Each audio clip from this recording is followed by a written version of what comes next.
Welcome to Matrusri educational academy అండి. 10th క్లాస్లో భాగంగా మనకి 90 డేస్ ప్లాన్లో భాగంగా డే 9 అండి. డే 9లో మనం ఏమేమి చదువుకోవాలనేది ఒకసారి చూద్దామండి. ఇక్కడ హిందీ అండి.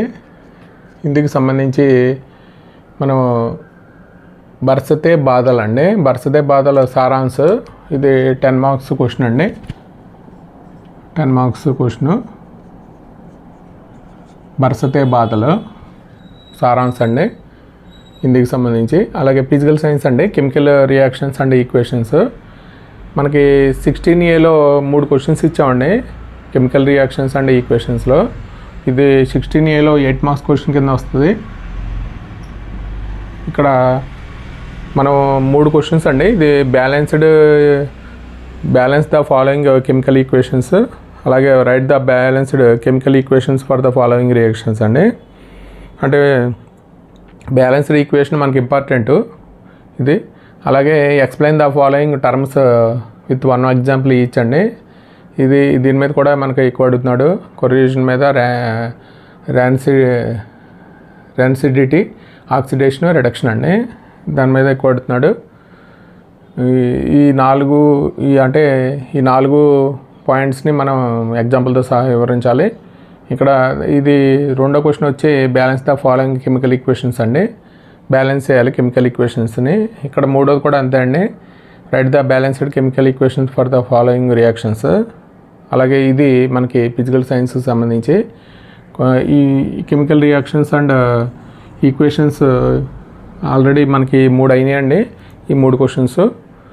ఇది బ్యాలెన్స్డ్ 2, 3 బాగా ఇంపార్టెంట్. ఇది కూడా ఎక్కువ టైమ్స్ ఇచ్చాడు. ఇది 16Aకి సంబంధించి 8 మార్క్స్ క్వశ్చన్ అండి ఫిజికల్ సైన్స్. అలాగే మ్యాథ్స్కి సంబంధించి మనకు pair of linear equation in 2 variables అండి. ఆల్రెడీ రియల్ నెంబర్స్ కంప్లీట్ అయింది. ఇక్కడ మనకి మ్యాథ్స్కి సంబంధించి pair of linear equation in 2 వేరియబుల్స్లో మనకి ఎస్ఏ అండి. క్వశ్చన్ నెంబర్ 33లో గ్రాఫ్ అండి. ఏబీలో 2 ఇస్తాడు.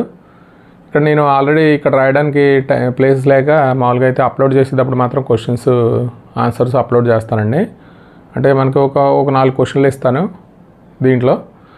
క్వశ్చన్ అంటే మనకి SCRT పేపర్లో ఇస్తానండి. అంటే మనకి 3 మోడల్ పేపర్స్ ఇచ్చాడు లాస్ట్ ఇయర్ SCRT. దాంట్లో మనకి 33 ఏబీలో క్వశ్చన్స్ ఇస్తాను 2 పేపర్లో. ఏబీ దీంట్లో మనకి ఇంటర్నల్ చాయిస్ అండి.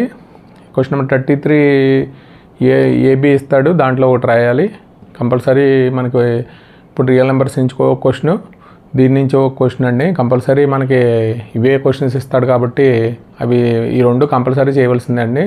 మిగతాది ఎలా ఇచ్చినా కానీ మనకు 5 క్వశ్చన్లో ఎస్ఐల్లో real numbers, pair of linear equation in 2 వేరియబుల్స్లో కంపల్సరీ అయ్యే క్వశ్చన్స్ వస్తాయండి. అంటే గ్రాఫ్ చాలా ఈజీగా ఉంటుంది మనకి. కాబట్టి మనం ఈ 2 క్వశ్చన్స్ కంపల్సరీ అటెంప్ట్ చేయవలసిందే. ఇది మనకి 3 సబ్జెక్టులకి సంబంధించి డే 9 అండి. ఇక్కడ మనకి కొద్దిగా 10th క్లాస్ గ్రూపుల్లో దీన్ని షేర్ చేయండి, లైక్ చేయండి, సబ్స్క్రైబ్ చేయండి. Thank you for watching this video.